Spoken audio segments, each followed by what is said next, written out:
আমরা সবাই যেন সে ব্যাপারে সজাগ থাকি।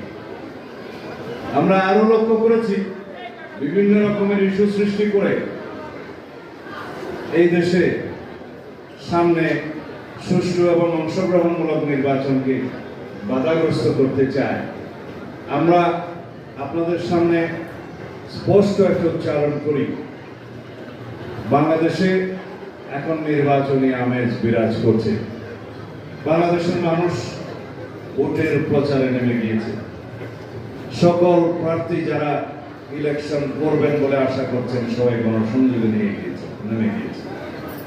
এখন যারাই নির্বাচনকে বাধাগ্রস্ত করার চেষ্টা করবে, যারা বিভিন্ন ইস্যু সৃষ্টি করার মধ্য দিয়ে নির্বাচনকে বিলম্বিত করার চেষ্টা করবে, তাদেরকে দেশের জনগণ চিহ্নিত করবে।